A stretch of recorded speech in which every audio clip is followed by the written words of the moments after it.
bearish flag pattern maal akka ta'e akkamitti immoo kana fayyadamnee trade fudhachuu akka qabnu kan wal faana laallu ta'a jechuudha. Inni dura flag pole jenna jechuudha. Flag pole jechuun steep impulsive downward move driven by strong selling.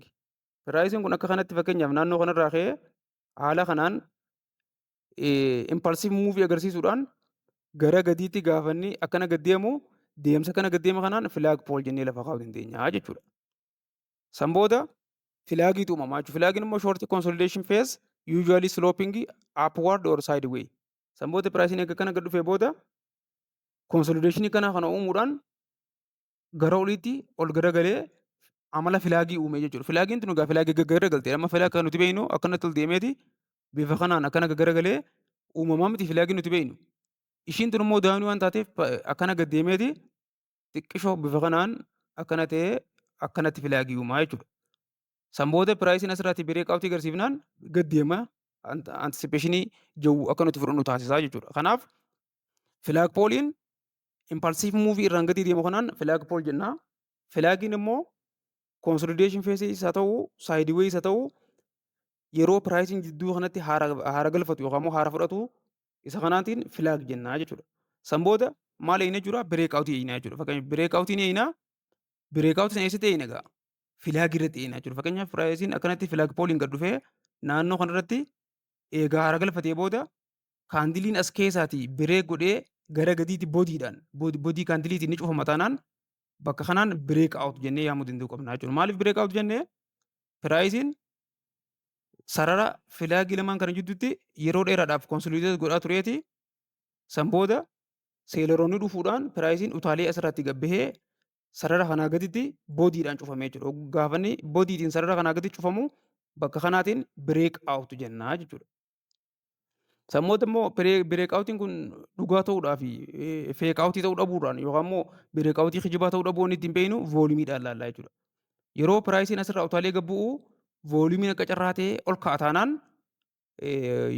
yooniif akka carraa ta'e strong voolimiin bakka kanatti uumamu akka ta'u taate bireek aawutiin kun sirrii ta'uusaa mirkaneeffanneeti bakka tanarra seel poosishinii seennee stoop loosii keenya eegas keenya booda teek piroofiitii fageenya asii fi as jidduu san asirraa kaanee hanga gadi deemnee bakka kanatti teek piroofiitii keenya stoop loosii keenya immoo kaandilii bireek aawut godhe san gubbaa kaa'uu ni dandeenya. Barbaachisaa taanaan immoo filaaguma kana gubbaa illee kaa'achuu ni dandeenya jechuudha. Akkamitti immoo beerish filaag paatarnii kana immoo tireed godhuu dandeenya. Bifa kamiitiin tireed godhuuf maaltu nu barbaachisa? Wantoonni nuti chaartii irratti ilaaluu qabnu maalii kajoo immoo kan laallu ta'a jechuudha. Kanaaf inni dura identify sharp downward move followed by small upward sloping channel. Kanaafuu sharp down trend jiraachuu jiraata jechuudha. Fakkeenyaaf amma asirraa ka'ee bakka tanarraa ka'ee hanga bakka tanaatti maal godhe qat godhee tutaalee gad dhufee jechuudha. Akkana gabbuusaa mirkaneessuu qabna.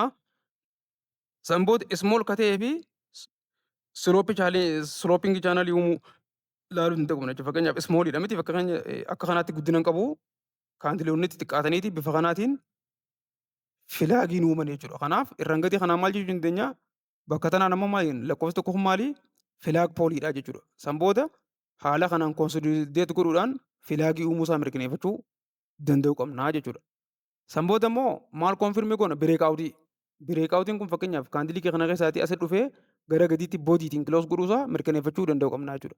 Gaafa kanatti utaalee gara gadiitti utaaluu kana immoo bakka tanarratti maal uumuu qaba voolumii guddaa nutti agarsiisuu danda'u qaba jechuudha. Bakka kanatti gaafa zoonii kana keessaa utaalee bu'u voolumii guddaa agarsiise jechuun akka piraayisiin kana booda daawun tireendii san itti fufuu waan konfirmeeshinii nuuf kennuuf jecha bakka sanarratti bireek aawutii sanarratti voolumiin jiraachuusaa mirkaneessuu danda'u qabna jechuudha. Ergasiiti immoo maal goona shoorti poosishinii yookaan immoo seelii kaandilii bireek aawut godhe kanarra seenaa jechuudha. Fakkeenyaaf asitti kaandilii kana bireek aawut godhe waan ta'eef bakka tanarratti asirra maal seennaa seel poosishina seennaa stoop loosii keenya immoo isa goonaa filaagii appar filaagii irra godhuu dandeenya jechuudha. Yookaan appar filaagii yookaan immoo risent swingii hayi.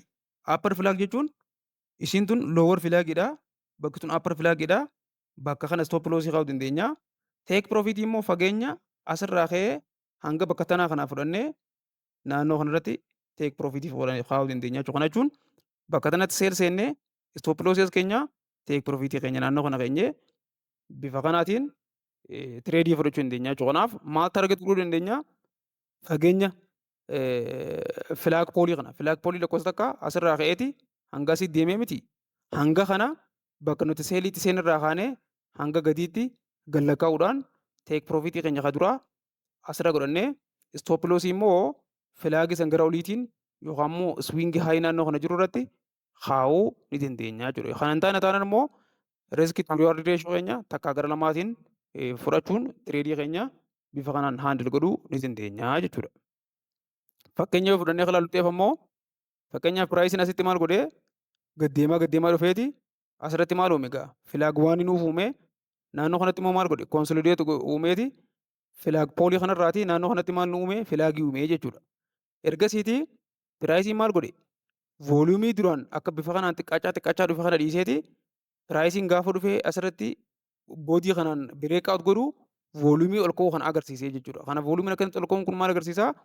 Piraayisiin bakka sanatti zoonii kana keessaatti bireek aawut godhee ba'uunsaa dhugaa akka ta'ee fi hafeekii kan taane nu agarsiisuuf waan deemuuf bakka kanarratti seel poozishiniin seennaa istoop loosii kana keenya as gubbaan keenya teek piroofitii immoo fageenya asirraa ka'ee hanga asii jidduu jiru kana asirraa kaanee gad fudhannee naannoo kanarratti teek piroofitii keenya istoop loosii immoo kaandilii bireek aawut godhe kanarra kaa'uu dandeenya jechuudha. Maaliif yoo hanga asii akka fudhannu taate xiqqoon ol fagaatee riskii riwaardi reeshoo kan xiqqeessa waan ta'eef riskii kana guddisuurra kaandilii bireek aawut godhe kana mataasaa gubbatti istoop loosii keenya san booda teek piroofitii keenya immoo fageenya filaag poolii waanii kana ati walqixa akka ta'utti filaag poolii tuu kana wajjin waan walqixxaatuuf asitti immoo jedha kanatti teek piroofitii keenya tireedii sanirraati piroofitii argachuu qabnu akka argannu taasisuu ni dandeenya jechuudha.